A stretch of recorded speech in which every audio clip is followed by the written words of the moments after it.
हम अपने वेतन से 50% जब तक मेरा कार्य रहेगा, जब तक मेरा 5 साल तक जो कार्यभार रहेंगे, कुर्सी हमारे बरकरार रहेंगे, तब तक हम अपने वेतन में से 50% शिक्षा के लिए जो दलित महादलित के बच्चे हैं उनके लिए कॉपी और कलम का व्यवस्था करेंगे। अच्छा हो रहा है, खराब हो रहा है, इस पर लोग ध्यान नहीं देते हैं, सिर्फ सोचते हैं कि खिचड़ी हमको मिला कि नहीं, इस पर ज़्यादा ध्यान देते हैं। स्कूल पहुंचता नहीं है बच्चा, लेकिन जब बच्चा स्कूल नहीं पहुंचता है और जब खाने के टाइम में बच्चा पहुंच जाता है तो वहाँ नहीं मिलता है एब्सेंटिंग में, तो उसको बोलता है चाहेंगे नहीं देगा कि भेदभाव नहीं हो और शिक्षा के लिए सब एक समान हो। और इंग्लिश मीडियम की जहाँ तक सवाल रह गई, तो हम भी चाहते हैं कि हमारे भी गांव का बच्चा इंग्लिश बोले, इंग्लिश भाषण करे, इंग्लिश पढ़ाई लिखाई करे। नमस्कार दोस्तों, एक बार पुनः आपका स्वागत है बुलंद भारत के पेज पे। इस वक्त हमारी मौजूदगी उत्क्रमित मध्य विद्यालय गिरहरपुर में है। यह बेगूसराय जिला में ही पड़ता है और हमारे साथ आज अशोक पासवान जी होंगे जो यहाँ के मुखिया जी हैं। स्कूल काफ़ी बेहतर है, मैं स्कूल में कई बार आया हूँ और पिछले 3 दिनों से बिहार दिवस मनाया जा रहा है।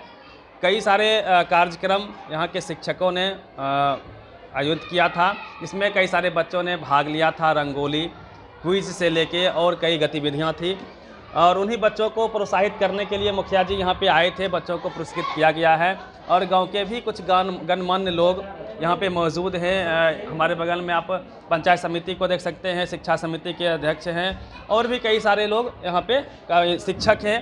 कुछ नए शिक्षक भी हैं जिन्होंने अभी ज्वाइनिंग की है और कई सारे बातें हैं स्कूल को लेकर जिसे डिस्कस करना काफ़ी ज़रूरी होता है।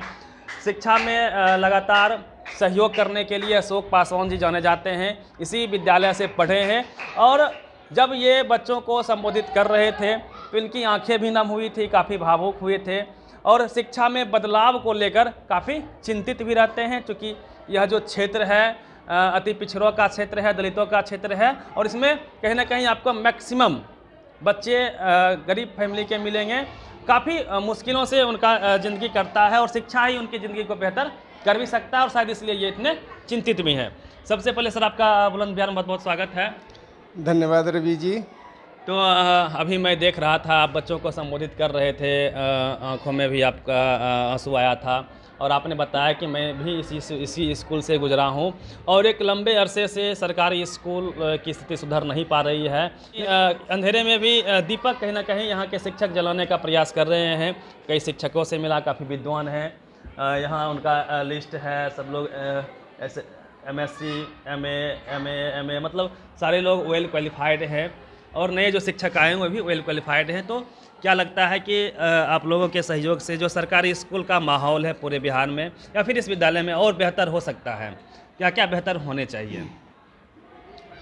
अभी तो पहले से बहुत सुधार है, इसके लिए हम बहुत धन्यवाद करते हैं सभी गुरुजी को, सभी शिक्षकों को और हेडमास्टर साहब को, जो हमारे गांव को, बच्चे को बहुत काबिल बनाए, जो कि अपने गांव छोड़ करके दूसरे गांव जाके भी नाम रोशन किए, जिला में भी नाम रोशन किए। इसके लिए हम बहुत शुक्रगुजार हैं और हम चाहते हैं कि बहुत बढ़िया से बढ़िया पढ़ाई हो और कमी पूर्ति के लिए भी जो हो तो हम लोग से रिक्वेस्ट करेंगे, तो हम लोग उनके आवाज़ को आगे बढ़ाएंगे। और हमारे बच्चे नन्हे मुन्ने से गुजारिश है कि और गांव का जनता का भी कुछ मांग है कि सबसे ज़्यादा दलित और महादलित गिरहरपुर पंचायत में, गिरहरपुर गाँव में ही है। तो इनके लिए कुछ बच्चे हैं दलित महादलित के जो एक गांव से दूसरा गांव जाना नहीं चाहते हैं। 6 किलोमीटर की दूरी पर कोई भी स्कूल है, इधर पकठोल हो गया, इधर खरमौली हो गया, तो 5-6 किलोमीटर की दूरी पर हैं, इसलिए जाने से असमर्थ हैं। हम लोग चाहेंगे कि यहाँ एक हाई स्कूल का योजना लाया जाए। निश्चित तौर पे यह ऐसा गांव है, इसका भौगोलिक स्थिति है कि यहाँ से लगभग 3 से 4 किलोमीटर दूरी पर हाई स्कूल हैं। चाहे इसके दाहिने तरफ जाएंगे तो खरमौली में, बाएं तरफ जाएंगे तो पकठौल में स्कूल हैं और बच्चों को काफ़ी परेशानी होती है। जबकि नीतीश कुमार मुख्यमंत्री हैं बिहार के, अक्सर कहते हैं कि हर पंचायत में एक मध्य विद्यालय, एक हाई स्कूल होना चाहिए, जो कि यहाँ पे नहीं है। इसकी कमी कहीं ना कहीं यहाँ के लोगों को खलती रहती है। सर, थोड़ा सा हम शिक्षा पर भी बात करेंगे कि शिक्षा की जो स्थिति है पूरे देश में और स्पेशली बिहार में, बिहार सबसे निचले पायदान पे है। मैं दिल्ली में था कुछ दिन पहले और वहाँ के स्कूलों को देख रहा था, तो इंग्लिश मीडियम पढ़ाई, स्कूल में कैमरे, अच्छे अच्छे बिल्डिंग्स, लैब, पुस्तकालय, काफ़ी सुविधाएं, प्लस शिक्षकों को अच्छा वेतन। लेकिन बिहार में ऐसा कुछ दिखता नहीं है, हर एंगल पे कहीं ना कहीं पीछे है। और उसमें हम लोग अक्सर मांग भी करते रहते हैं कि दिल्ली के तर्ज पर हमारा स्कूल होना चाहिए, और ज़रूरत पड़ जाए सरकार को हमारी तो हम लोग चंदा करके ही सही स्कूल में कैमरा लगवा दें, या फिर जो सहयोग हो सकता है करेंगे। और उसी कड़ी में आप सहयोग के लिए ही इस स्कूल में आए हैं, इसमें कहीं कोई शक नहीं है। मूल समस्या क्या क्या लगता है, क्यों अच्छी पढ़ाई नहीं हो पाती है और जगह, और यहाँ के स्कूल की क्या खासियत है? यहाँ का सब चीज़ तो बहुत अच्छा ही चल रहा है, पढ़ाई लिखाई में भी बहुत सुधार हो चुकी है। लेकिन हम यही चाहेंगे जितने यहाँ बच्चे पढ़ते हैं अपने अपने परिवार को, सभी परिवार में ये कह दें कि हम दूसरा जगह इन्वॉल्व नहीं होंगे, और जो भी लोग हम यहाँ का जनता है अपने अपने बच्चे को स्कूल तक पहुँचाने का प्रयास करेंगे। जितना ज़ोर शोर से बच्चा स्कूल में पहुँचेंगे उतना मास्टर साहब भी अच्छे से अच्छे पढ़ाई करेंगे, क्योंकि मास्टर साहब को भी उत्साह होता है कि नहीं हमारे स्कूल में बच्चा ज़्यादा है, तो बच्चा ज़्यादा होने से हौसला बुलंद रहता है। और कम रहेगा, जब पढ़ाई नहीं होगा, बच्चा जुटेगा ही नहीं तो मास्टर क्या पढ़ाएंगे। तो इसलिए बच्चा को जुटना सबसे पहला मूल्य ज़रूरी है कि यहाँ का बच्चा का उपस्थिति होना चाहिए। पढ़ाई अच्छा हो रहा है, ख़राब हो रहा है, इस पर लोग ध्यान नहीं देते हैं, सिर्फ सोचते हैं कि खिचड़ी हमको मिला कि नहीं, इस पर ज़्यादा ध्यान देते हैं। स्कूल पहुंचता नहीं है बच्चा, लेकिन जब बच्चा स्कूल नहीं पहुंचता है और जब खाने के टाइम में बच्चा पहुंच जाता है तो वहाँ नहीं मिलता है अपसेंटिंग में, तो उसको बोलता है जो क्यों नहीं देगा। तो इसलिए हम चाहेंगे जो बच्चा यहाँ स्कूल में प्रेजेंट रहेंगे उन्हीं का भोजन का व्यवस्था किया जाए, और जितना अटेंडेंस होगा उस हिसाब से खाना का व्यवस्था होगा, और अपने अपने घर का बच्चा को सबको स्कूल तक पहुंचाने का कष्ट करेंगे। निश्चित तौर पे यदि खिचड़ी खराब हो तो गार्जियन हंगामा करते हैं, लेकिन पढ़ाई के प्रति उनकी भी दिलचस्पी नहीं होती है, और शायद इसलिए बच्चे भी पढ़ने में दिलचस्पी नहीं लेते हैं। जैसा कि सर ने बताया कि बच्चे सिर्फ खाने के समय स्कूल आ पाते हैं। सर, मेरा एक और सवाल रहेगा, चूँकि आप इस क्षेत्र के मुखिया जी भी हैं, और अभी आपने एक संबोधन में कहा था कि हम अपनी ओर से लाइब्रेरी की कुछ व्यवस्था करेंगे, क्या प्लान है आपका? हम अपने वेतन से 50% जब तक मेरा कार्य रहेगा, जब तक मेरा 5 साल तक जो कार्यभार रहेंगे, कुर्सी हमारे बरकरार रहेंगे, तब तक हम अपने वेतन में से 50% शिक्षा के लिए जो दलित महादलित के बच्चे हैं उनके लिए कॉपी और कलम का व्यवस्था करेंगे। चलिए, बहुत बेहतरीन बातें इन्होंने कही, और शायद पहले ऐसे व्यक्ति हैं, पहले ऐसे मुखिया हैं जो स्कूल के सुधार को ही अपने क्षेत्र का सुधार समझते हैं, और कहीं ना कहीं समझते हैं कि गरीबी स्कूलों के रास्ते से ही हट सकती है। यदि बेहतर पढ़ाई होगी तो बच्चे बेहतर पढ़ेंगे तो उनके माता पिता और उनकी खुद की ज़िंदगी बदल पाएगी।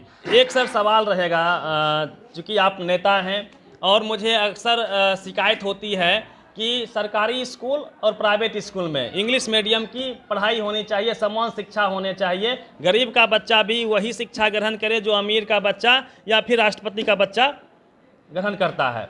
तो स्कूल में इंग्लिश मीडियम होने चाहिए, क्योंकि मैं पूरे बिहार की बात कर रहा हूँ, परिप्रेक्ष्य बात कर रहा हूँ, और इससे काफ़ी दिक्कतें होती है। इसी गांव के और हमारे ही गांव के कई बच्चे हैं जो 400-500 नंबर हर 400 लगभग 85% लाते हैं, लेकिन बाद में मजदूर बन जा रहे हैं। तो इंग्लिश एक रुकावट बनी है। तो क्या समान शिक्षा की वकालत नहीं होनी चाहिए, इस पर आपका क्या राय है? हम यही चाहेंगे कि भेदभाव नहीं हो और शिक्षा के लिए सब एक समान हो। और इंग्लिश मीडियम की जहाँ तक सवाल रह गई, तो हम भी चाहते हैं कि हमारे भी गांव का बच्चा इंग्लिश बोले, इंग्लिश भाषण करे, इंग्लिश पढ़ाई लिखाई करे, जो देश को आगे बढ़ाएं। इसका मुद्दा एक ही है कि एक पढ़ाई में आगे बढ़ सकते हैं, एक दौड़ने में आगे बढ़ सकते हैं। तो हम ये एक मंदिर होता है, अभी गुरुजी ने बोले थे, जो एक मंदिर होता है एक स्कूल होता है, तो मंदिर होता है और स्कूल महामंदिर होता है। तो हम उस मंदिर को छोड़ करके और कहीं इस मंदिर को पूजा करेंगे तो शायद हम कलेक्टर, एसपी, डीएम बन सकते हैं। तो इसीलिए हम लोग कहेंगे कि अपने अपने बच्चे को 1 घंटा भूखा रख करके, अगर 1 घंटा, जैसे कि आज हम लोग 3-4 घंटा इन्वॉल्व रहे इस यात्रा में, हम यात्रा को भी सम्मान, आस्था और विश्वास देखते हुए अगर इतनी जोर अगर हम पढ़ाई पर दे देते तो शायद आज हम सेकंड नहीं, हम फर्स्ट करते। तो इसीलिए हम कहेंगे कि सभी आदमी को अपने अपने घर में अपने अपने बच्चे को 1 घंटा माल जाल नहीं, खेती गृहस्थी नहीं, सबसे पहले पढ़ाई पे ध्यान देना चाहिए। चलिए, बहुत बहुत धन्यवाद आपका। और सर ने बिल्कुल सत्य कहा कि ये विश्व का सबसे बड़ा मंदिर है कहीं ना कहीं। और मैं जब दिल्ली गया था तो वहाँ मैं बच्चों को देखा था, और जो गार्जियंस हैं जब भी स्कूल के अंदर प्रवेश करते हैं तो सबसे पहले प्रणाम करते हैं स्कूल को। और ये सम्मान कहीं ना कहीं स्कूलों को मिलना चाहिए, गार्जियन की तरफ से सहयोग मिलना चाहिए लोगों की तरफ से, तब जाके माहौल बदलेगा। छोटी छोटी बातों से ही बड़ी बदलाव होती है, यही इतिहास रहा है हमारे देश का। तो उम्मीद करते हैं कि सभी लोग कहीं ना कहीं सहयोग करेंगे। और इस स्कूल की एक और खासियत मैं आपको बता देता हूँ, कई बच्चे यहाँ से नवोदय का एग्ज़ाम क्वालिफाई किए हैं सरकारी स्कूल में पढ़ के, तैयारी करके। जब जिसकी तैयारी के लिए मोटे मोटे रकम लिए जाते हैं प्राइवेट स्कूलों में, वहीं इस स्कूल में कई ऐसे बच्चे हैं जो सिमुरतल्ला, सैनिक स्कूल्स या फिर नवोदय या फिर एक मेधा, आप लोगों ने बताया था, मेधा छात्रवृत्ति को भी क्वालिफाई किया है। और एक बेहतर माहौल, मैंने पहले भी कहा कि अंधेरे में दिए जलाने का काम यहाँ के शिक्षक कर रहे हैं, उनको भी साधुवाद है। और कहीं ना कहीं यदि आप बिहार का सुधार चाहते हैं, देश में बदलाव चाहते हैं, देश का भविष्य बेहतर चाहते हैं, तो हमको, आपको, सबको मिल के और सबसे अधिक स्कूल पर फोकस करनी चाहिए। और जहाँ जो कमी है उसके लिए सरकार से भी मांग करनी चाहिए, तब जाके हम, आप और हमारा बिहार, हमारा देश बदल पाएगा। धन्यवाद।